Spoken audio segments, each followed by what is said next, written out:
Episode 6 of Onimai was really good. It wasn't the best episode of Onimai, but definitely still enjoyable one. We got the introduction of Mio and Asahi and pretty much an entire school. Now, for the most part, I'm kind of good with all the introductions. I do have to admit, I'm a little afraid of Mio. I'm a little afraid of Mio, and it looks like based on the manga, Mio got an upgrade just like Kaede did.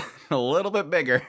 But yes, Andrew's Detective Services, I'm sure that everybody that watched this in the global version, Crunchyroll or whatever, probably noticed, yes, there was a very awkward scene of repeated animations and stills. And yes, it's unfortunate, but yes, the censorship fairy has hit the global version once again. It is back after what was I saying last time? I think episode 2, maybe 3 was like the last episode that we had censorship, and then it's back. And it's, again, another case of why this? Like, why this? Yes, in the changing room, Mio's scene where Mahiro goes over towards her, it pretty much cuts that, which essentially is just Mio standing there, and she's kind of stacked. And then she covers herself up, panics, and then there's another shot where she's trying to zip up her sweater, and yes, anime happens where it just kind of gets stuck, and it pushes it up. Again, very odd choice. I mean, that entire room was uncensored, and that is what bothers them to censor. It's just, again, another one of those cases where I just assume they're doing it just to, I don't know. I really don't know. Maybe it's the cleavage aspect. Maybe that's probably why they're upset about it. But again, the entire room is full of people that are just undressed. So why Mio? Why Mio?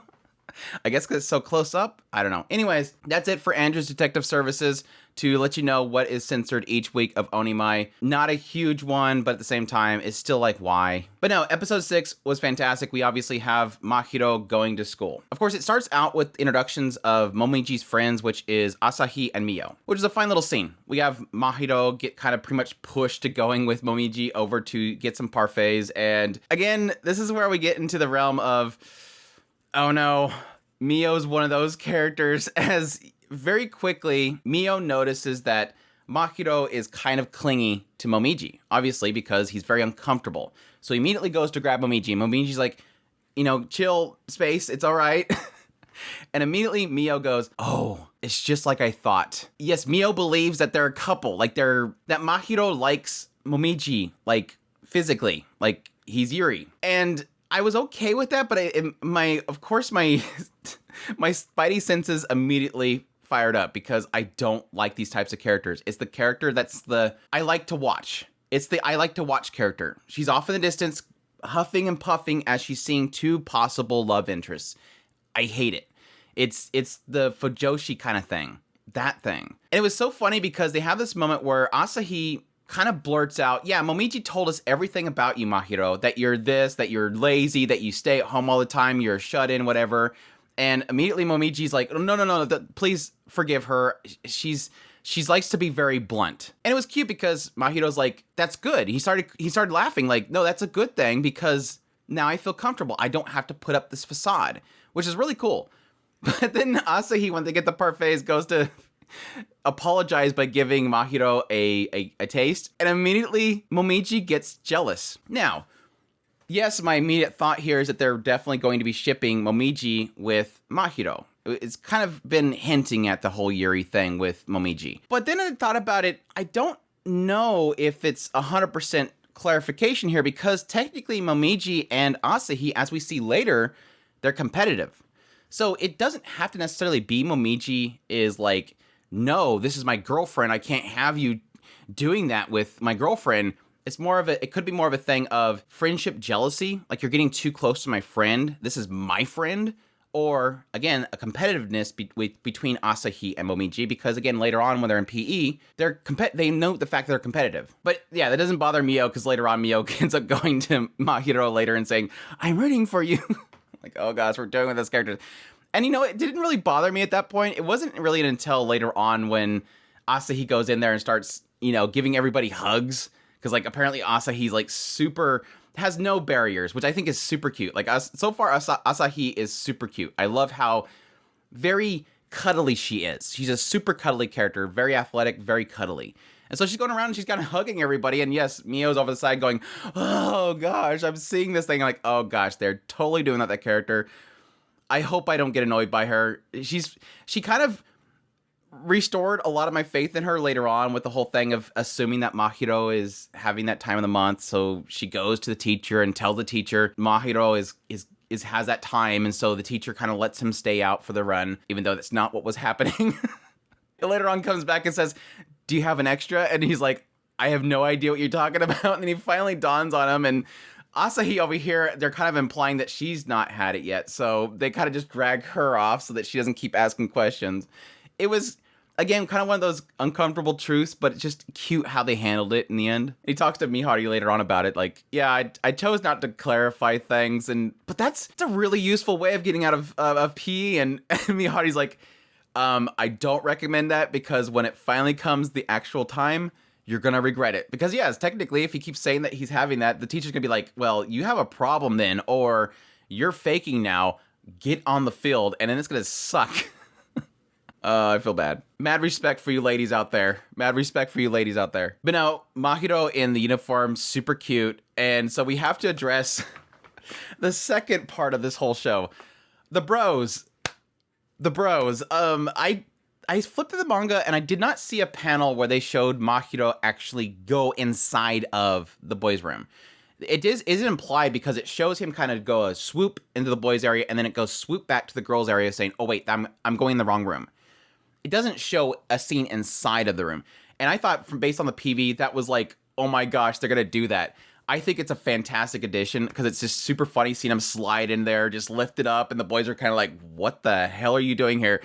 But it's so funny that they kind of just, I have to double check the manga, but those two guys like end up becoming like a normal thing in the show. I think they are a part of the manga because I think later on they interact with Mahiro. But like every time there's like a scene where he's going to do something inappropriate or he's just doing other things, these boys are watching from a distance. Like ever since that bathroom scene, they're like focused on Mahiro. Like they're interested in him. And it's funny because, so they have the bathroom scene. They're like, what the hell is she doing in here? And then she runs out and they're like, did that just happen? And then later on, they're, of course, getting ready for PE. So he immediately starts unbuttoning his shirt. And then they're like, wait, whoa, stop. You can't do that here. And the boys are watching, and they're just staring the whole time. And Mahiro's like, sorry, my brethren, I'll have to pay you back later kind of thing. And then he walks away. And then when they're in PE, the guys are watching him still. So it's like these dudes are totally, I don't know if it's going to be like one of those things of like, they like how comfortable she is. Or if they're like, dang, this girl crazy, we got to check this girl out. But I almost feel like he's completely whipped them. I think that's what's going to end up being, is they're going to be like totally into her because, again, showed them some service, basically gave some little bit of fan service to them. But again, probably more the fact that everybody thinks that Mahiro is super cute, so why not? I know I'm jumping back and forth between he and she. I don't think I've ever had that problem in the previous episodes, but now I'm having like a huge issue with it. You know who I'm talking about. But no, other than that, I really do appreciate kind of what this whole episode kind of entails. This idea that Mahiro, even though he does have his deep embedded fears of going out and having parfait with these girls, he eventually realizes this is a lot of fun and I can't wait to do it again. And I think that's the kind of thing that shoo-ins him into going to school, because even though when he first gets there, he's panicking, the moment that his friends show up, he's suddenly comfortable. They saved him. Momiji's kind of bringing him around and showing him to all the other girls and introducing him. He kind of handles it well. And it leads at the point where the next day, he's quick to getting ready and jumping to school. Even though he doesn't want to admit, he's like, I just don't want to be gone the next day. That would look really bad. He enjoys it. He enjoys his time with Momiji, Asahi, and Miho.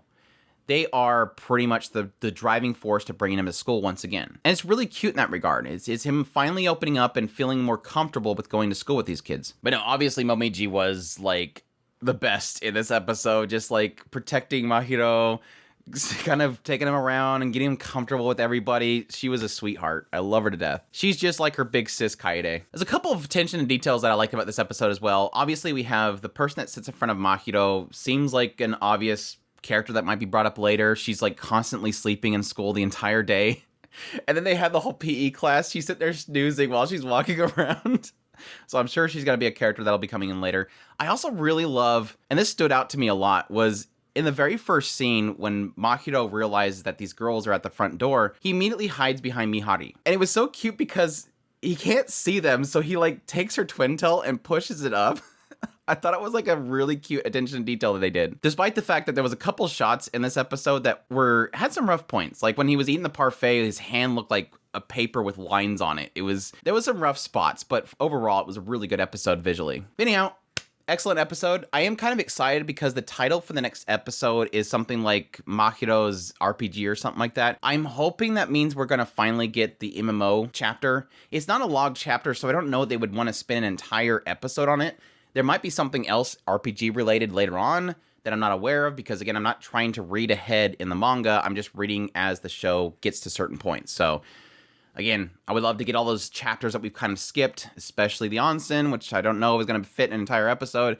But the MMO, the VTuber part or uploading video part, and the amnesia part would be great that they finally cover those. I wonder if they specifically chose to skip the onsen scene because technically in this episode, Mihari pushes Mahiro into going to school, saying that you're not changing back anytime soon. So if they had the onsen episode last episode and things happen there, again, I'm not going to spoil things, it would sort of mess up that comment. But anyways, that's my thoughts on episode 6 of Onimai. I hope you guys enjoyed this video. As always, if you did, make sure to hit that like button down below, comment, let me know what you thought of this episode. Additionally, if you're new to the channel, make sure that subscribe button so you get all my content. I do news, reviews, first impressions, top list. If it's anime, it's pretty much here. Additionally, if you want to support the channel more, we have a Patreon link, tips, links, membership button down below. Greatly appreciate everybody does, and y'all take care.